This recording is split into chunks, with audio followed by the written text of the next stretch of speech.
But, all right, Shalom. Shalom. Want to start about giving all praise, honor, and glory to Yahweh, Ba'ashem, Yahushua, Ba'ashem, Rakak Kodash.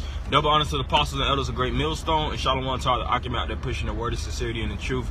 It's the brothers here from Great Millstone, Atlanta, with another lesson. Myself, Barzal, and the brother. Yeah, this lesson is going to go into the art of spiritual warfare. You know, this is a battle that we're fighting, you know, against the spiritual demon Satan through his physical counterpart, which is Esau, the so-called white man. And pursuing Job 9:24, this devil has control over every goddamn thing, man. You know, from the government to the policies. It tells you that in Daniel, there was policy. He shall make craft to prosper in his hand. To the women that we actually lay with, he has a full jurisdiction over them. You know, to the children that we actually produce in the society, to the food that we eat, to the water that we drink, to the air that we breathe. Everything is under the control and under the manipulation of the so-called white man. All right, and he manipulates a lot of these things to bug you out, man. To basically make you get thrown off of your wave. To you know, basically commit criminal activities and do all these things. And that's why a majority of our people, they're in a debaucherous and a low state. Because one thing about it is, which this is the basis of the topic we're in. They don't understand that this is warfare, man. You know, this is truly spiritual warfare, and this devil, he pushes out heavy energy on the left-hand side so that our people will be totally entangled and coiled in wickedness. While he's prospering and he's basically controlling and developing, he's breaking the nation, our nation down, man. And that's why they put drugs in the neighborhood. That's why they promote prostitution on a heavy basis through rap music. That's why they promote drug dealing, drug selling, guns. You know, the list goes on and on. You know, because the so-called white man does not want us to be a prosperous nation. He doesn't want us to gather together. Matter of fact, since I said that, I want to get that scripture. Bear with me.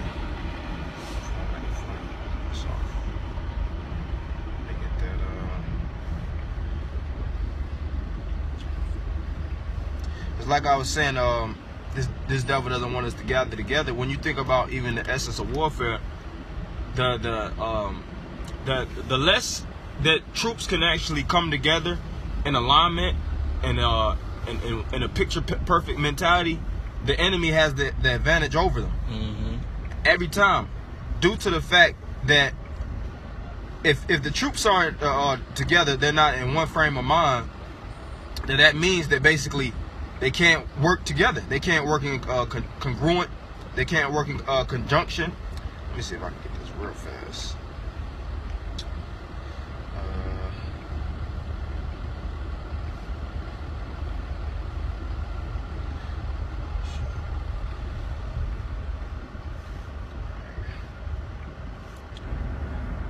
But like I was saying, they can't gather together, and the so-called white man basically caps on that. And he uses that as a method. He uses that as a strategic method to take Jake down one by one. You know, like as the saying go, basically together we stand, divided we fall. So if you're in division with troops or men of your nation, then that's an easy way for the enemy to come in and to assault you, to break up anything that you have established. That's why it tells you in Ecclesiastes that two are better than one. All right, in a threefold cord, it can't be easily broken, because if three cords is intertwined or interwoven, try to snap that in half. That's hard as hell. It's like a rope. But those cords individually, they're easy to break. So because the thing is, when those cords is braided, they're tightly locked. They're interlocked and interconnected together. So that's one of the main methods that we have to understand, is that. And they tell you that also in the 48 laws of power, that isolation is dangerous, man. You know, you try to isolate yourself, that's how you get caught by the enemy. Look at dealing with warfare. Look at the animal world. The animal world is based on warfare. That's why they have the defense mechanisms and attack mechanisms. And one thing that animals do that really don't have a sufficient amount of defense, they herd. They lock in the herds, whether it's buffalo, Whether it's bison, whether it's wildebeest, whether it's zebras, you see them grazing in the herd, they'll stay in the herd because they know it's power in the herd. Yeah. They know it's power in numbers. Strength in numbers. Strength in numbers. Yeah. So this is Zephaniah 2:1. Gather yourselves together, yea, gather together, O nation not desired. Right, and we are that nation that's not desired. Who are we not desired? By the government. The government does not have us in these council meetings. You have the EU and the NATO. There ain't no Negroes, Latinos, and Native Americans in the midst, man. Right. And their whole thing is about plotting and devising wickedness, like the scripture says, practicing evil upon their beds to keep us at a low, perpetual, desolate estate, man. Yep. You go ahead. Just add on to your point. That's why, like the brother going into, they give us all sorts of, this entertainment, and basically controlling the mind of our people. Because ultimately, if Jake gets together, that's when Esau will be brought down, man. And they understand that. That's why they basically separate our people, man. Have our people thinking, that they're the true leaders, because they understand that there's strength in numbers, like the brother's saying. Yep, and then they push out all kind of. They really get Jake with ideologies, man. That's why the scriptures speak heavily about the wine of this woman. Because in America, you have all types of religions. You have all types of factions of politics, whether you're a Republican, you're Democrat, you're conservative, liberal, so on and so forth. The list goes on and on. You could pick anything that you want to involve yourself in. You're atheist, you're Satanist, you're just a philosopher. You basically hold yourself to the ancient Greek or Roman philosophers. You're an Epicurean, so on and so forth. And majority of our people, they don't want to subscribe to being Israelites because they know at the end of the day that this is a discipline. This is a discipline, and this doesn't come with all the beautiful aesthetics, so to speak.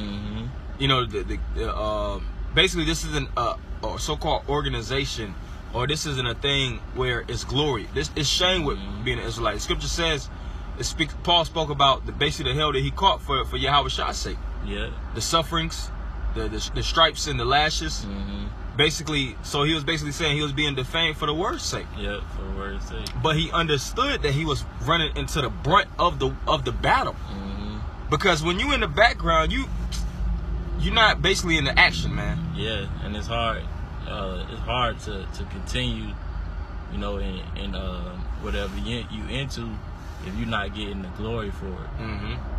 Just like a lot of producers, they may stop even producing, because their face, is not on the main picture of platform. Platform. Yeah. Or they may get. Or that's why a lot of artists, they produce and they make songs, so they can still have that glory. And this thing isn't about glory right now. All right, our people, they want instant gratification, but the scripture says that princes shall eat in due season.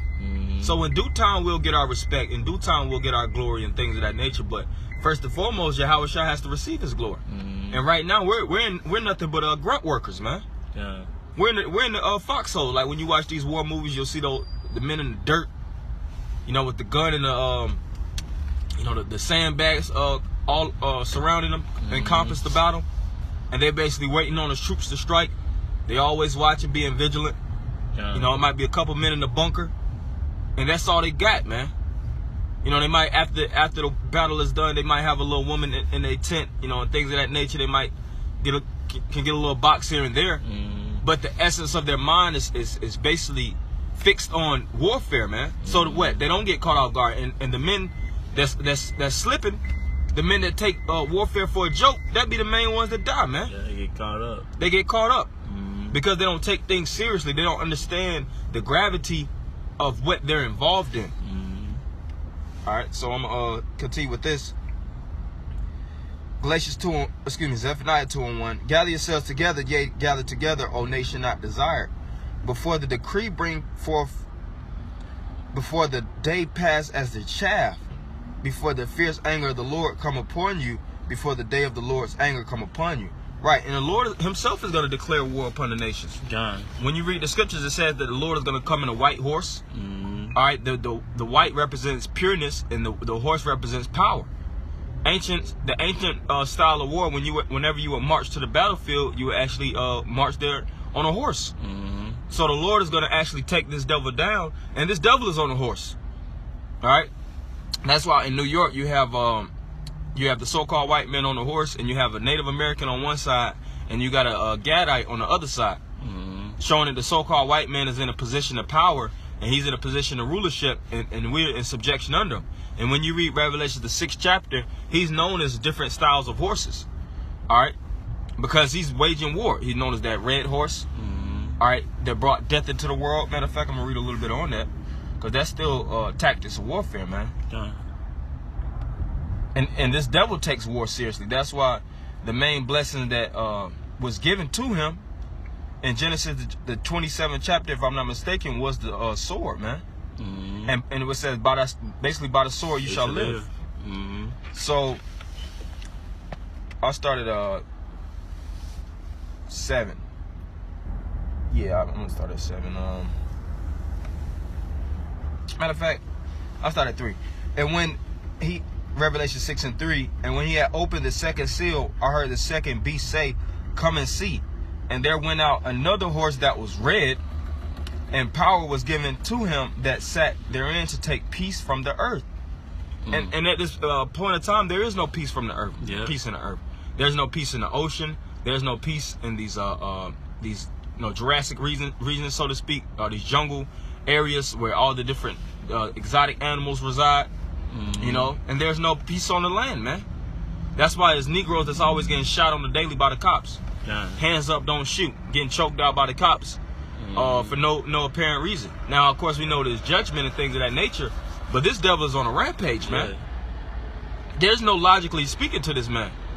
You cannot rationalize with the devil himself, man, because they know at the end of the day, this is their system. They have full control. Just like if you in prison. If you in prison, you in a whole nother man's world, man. It don't matter if that's why prison rape is so heavy. They can rape you. They can take anything from you. They can beat the shit out of you every day, but you can't cry. You can't call nobody. You can't have anybody to protect you. You can't do any of these things. Guards be in on it. The guards be in on it. And you basically just in a messed up, in a sticky situation. So it's the same thing in this system. And our whole thing in this system, you got to make sure that you basically oiled up, man. Make sure that you can slip and slither through each and every basically weapon that this devil has against you, man. That's why the scripture says to be wise as a serpent and harmless as a dove. Because the devil, like I said earlier, he uses women.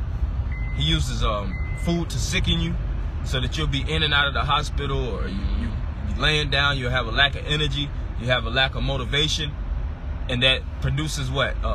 Negative thoughts. But continuing on, and this is all devised by this devil, pursuant to the scripture right here.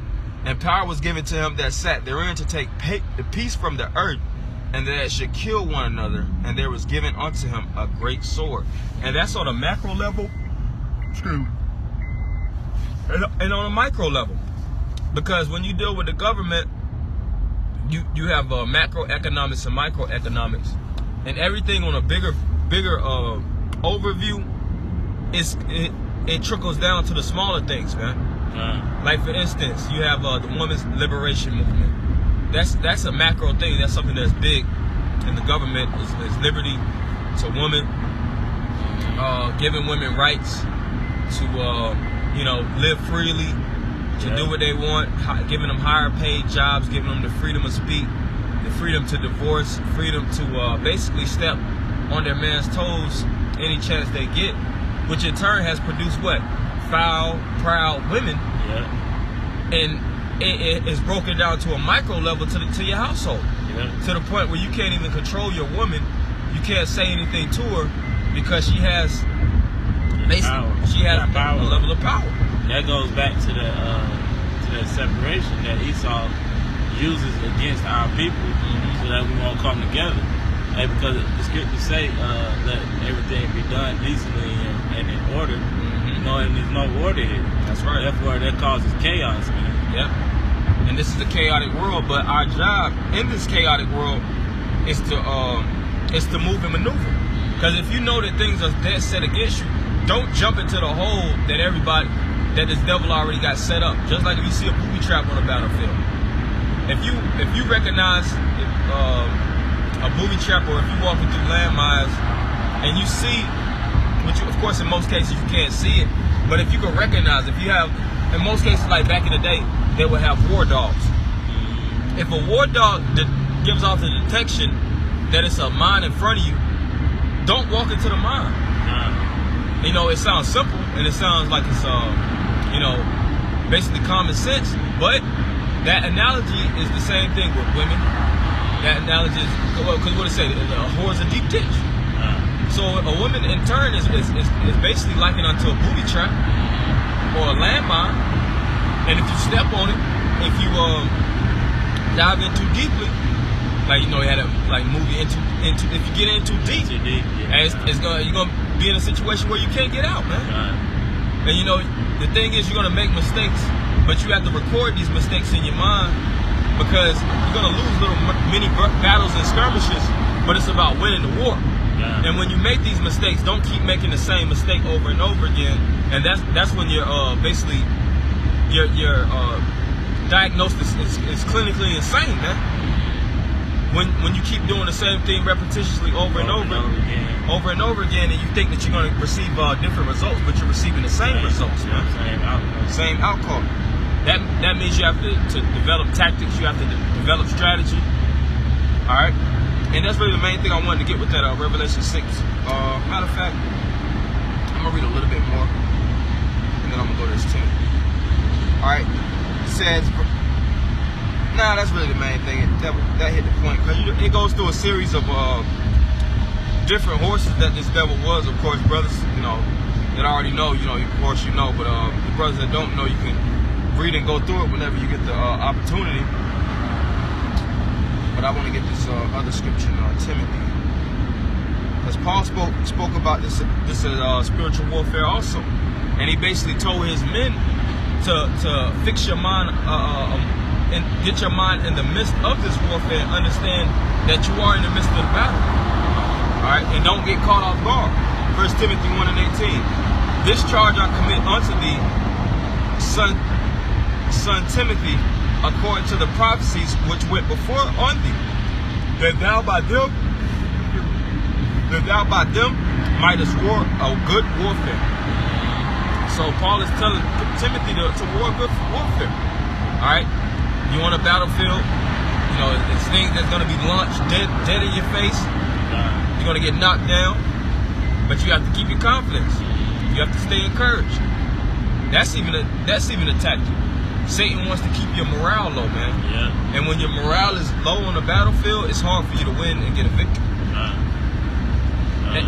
You want to say something? I think it was Paul saying, I have fought a good fight. I think it's in that same chapter, if I'm not mistaken. You know, but you know, it's about finishing the course, man. You know, not giving up. You know, and understanding that Satan, aka Esau, you know, is gonna come at you with everything he got, man. You know, so you can't let that deter you off your course. Yeah, you can't let it deter you. You can't let it discourage you, because this is all spiritual tactics that this devil uses. And I want to get this quote in the Art of War of Sun Tzu. It says, under the general, it says, the general who wins the battle makes many calculations in his temple before the battle is fought. And where's our temple? Our spirit. So when you fighting on this battle and you understand that this devil is gunning you down, and he's using different methods to take you off your pivot, you got to be in your head calculating, man. You got to be a human calculator, learning all the algorithms, learning all the tactics and the strategy. You got to think like a true warrior, man. You got to be at least 10 steps ahead at all times. That's right. You don't want to give them no room to catch up with you, man, because you're giving them the ability to defeat you. That's right. And some men, they give too much wiggle room, man, because going back to what I said earlier, it's too much leniency. You basically have a level of nonchalance, which nonchalant is really naiveness. If you nonchalant when bombs is dropping right around you, when guns is being, and that's what's going on a metaphorical level, and it's physical. Niggas be shooting all out in these different. It's always somebody dying. Turn on the news. It's always a body dropping.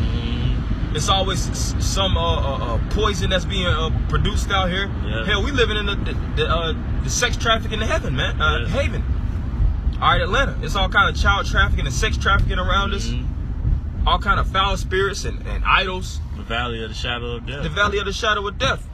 But what did David say when he was on that valley? Lead me to those still waters, to the safe zone. Because that's another thing. You have safe zones and you have danger zones. So you got to know your safe zones, and the safe zone is really in the spirit of brethren. Scripture says, when 2 or 3 gather together, I'm in the midst. Yeah, that's right. But some men, they like to go to these weird, perverse areas, these areas of the city that they don't belong. Then they end up getting robbed, end up getting shot. A woman end up, because this happens every day, man. God. This is an everyday thing. A woman end up getting you for your money, getting you robbed blind and things of that nature. You know, it's dangerous out here, and that's one thing too. The scripture says, and I'm gonna get that, matter of fact, how our life walks in peril. But I'm gonna continue on this first. It says, the general who wins the battle makes many calculations in his temple before the battle is fought. So even before the battle has arrived to your front doors, you're already calculating each and every scenario that may transpire and how to overcome it, man. God. Scripture says what? Meditate upon evil. The general who loses makes but few calculations beforehand. So if you lose, that means that you wasn't taking things seriously, and you wasn't preparing yourself. Yeah. You wasn't looking at each and every scenario, and you wasn't looking at the worst case scenario. Because that's one thing you gotta understand too. The Lord is gonna put you on highs. The Lord is gonna put you on lows, and you gotta know how to roll with the highs and roll with the lows also. Yeah. If I can say too, that's what we're doing now. By going out to the highways and byways, reading. We're preparing ourselves for even as of now, we in war right now, man. But when it turns to actual physical war, we're preparing ourselves, and ultimately we want to have Yahweh Shem Yahushua on our side. And like these other people out here who the scriptures say, for our weapons of warfare are not carnal, man. That's why we so heavy, starting with the apostles on down. That's why we so heavy and so dedicated on focusing on the scriptures, man. Yeah. Making sure that the word is being brought out correctly. Being diligent. Because we understand that Esau is gonna come. With that, because Esau, they're not weak. Just because guys get mixed up and twisted, thinking that Esau won't be able to touch him. Esau got some stuff out here too, man. Hell yeah. And he's using these things against us. Even our phones are weaponized against us. Yeah. This devil knows you damn near better than you know you, man. Yeah. That's why you can't move like you got everything already under wraps. You gotta be in. You have to have a level of humility, even with warfare. Generals and top men, they understand that any given time their head could be blown off, man. So they move like such. They don't move in an open arena. You see these men that's trooping. They might not even have entered the nucleus of the battlefield, so to speak. But what they always post on the wall, ducking down, doing their numbers and stuff. Yeah. Position right here, go right there. Then they move quickly. They drop low. They move. They're very compressed. How they move, they make sure there's no chinks in the armor, because like I said, they take those things seriously, and they understand that they have an enemy that's just as significantly wise that's attacking them.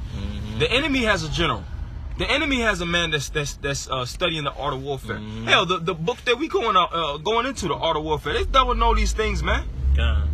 I think they say all politicians, all generals, all men that actually use stratagem and tactics in their daily life, they study on the art of war by Sun Tzu. This is a very, very heavy philosophical book, so to speak. that individuals go into so that they can understand what they're truly involved in, and so that they can see like, all right, even though I'm in politics, this is still a form of warfare. You know, even though I'm just living my daily life, I'm in a form of warfare. They start to understand the layout of the battlefield against them, and they start to move with a level of wisdom from reading this book. But I want to go into a couple of quotes. Then there's one scripture and we'll close. But it says, "If you know the enemy and know yourself, you need not fear the result of 100 battles." Right, and the scriptures also tells you that in Corinthians, the 13th chapter, the 5th verse, to know yourself, man. You got to know your weak points, know your strong points, and if you can control that which is,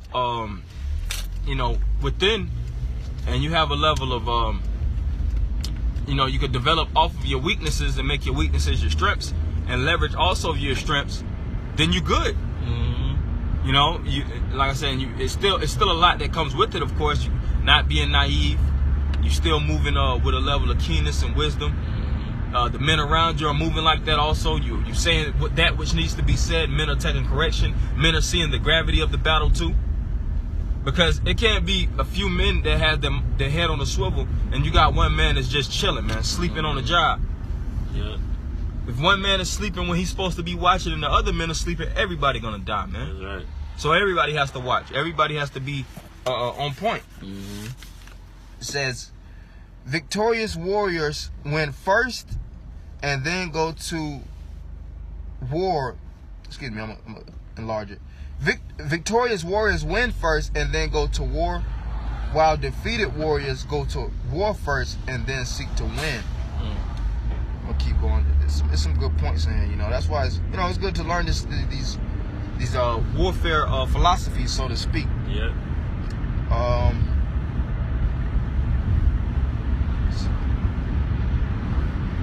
Do not engage an enemy more powerful than you, and it is unavoidable, and you do have to engage. Then make sure you engage it on your terms, not on your enemy's terms. Right, and that's a good point too. The scripture tells you that in Sirach. Basically, you can't compare basically the rich with the poor, because this is we're living in the rich man's world. Yeah. So there is no negotiating with him. There is no talking to him. This is our terms. This is either we win or it's nothing. That's why we're not looking to go to the government. That's why we're not looking for a 501c3. We're not looking for compliance with the government. It's either our way or the highway through the Spirit of the Lord. And we understand that this devil, if we come up under the subjection of this devil, he's not going to come up under the subjection of us. He's going to actually control us. That's why these men that actually think that they're coming in a allegiance, so to speak, with this white man, they're really being controlled by him. Yeah. Through their group, whether it's Comfy. Hey, look at Comfy. The IRS just got him for multi-million dollars because what he was has a 501c3 through the government, and the government's been watching his ass, and they knew he'd been stealing millions. You think these devils don't see your paper trail, man? They understand money. They understand all things. The scripture says that they're wiser than Daniel. But him being a naive nigga, he got caught. Yeah. So even that, like all these different things are very, very important important aspects of what we have to meditate on in this battlefield. This devil is looking. He's looking for us to be off guard. He's looking for us to underestimate him. Yeah. He wants us to underestimate. Yeah. Because when you have an enemy that underestimates you and doesn't understand the strength that you possess, that's how you could catch him. Yeah. That's how you get him. That's why it's important to know who your enemy is, man. Like in Sirach, the 12th chapter, knowing who your enemy is, because hey, it says just as iron rusts, so it's his wickedness. That's I believe. That's it. So that's why it says, hey, if you lacking on studying up against your enemy, they ain't lacking on studying up against you, man. Hell nah. Esau got all sorts of stuff on us, man. He put multi-billions of dollars in the government to study on each and every black, Latino, and Native American. Understand behavioral psychology. Understand sociology. All right, understands how you spend your money, how you get off in life, and that's how this white man stays rich and keeps you poor, because he knows you. But you have to know it, even that, knowing yourself, knowing what ticks you off, knowing your own behavior, so that you can control yourself, have a level of control and basically self-manipulation. You know how to manipulate yourself through the wisdom of Yahweh Shem Yahushua. But this is that's all we have for Akim. Hopefully you brothers are edified. Just want to go into basically the spirit of warfare. Don't get settled on your leaves. Don't get caught off guard. Stay on point. Watch, study your enemy, study yourself, maneuver. Stay quiet in quiet situations. Don't be loud in a quiet zone, so to speak. Don't give off a signal. Learn how to move tactfully and move keen as like a spiritual assassin. So we want to end by giving all praise, honor, and glory to Yahweh, by Hashem, Yahushua, by Hashem, Rakak Wadash. Double honors to the apostles and elders of Great Millstone, and Shalom, Maki. Shalom.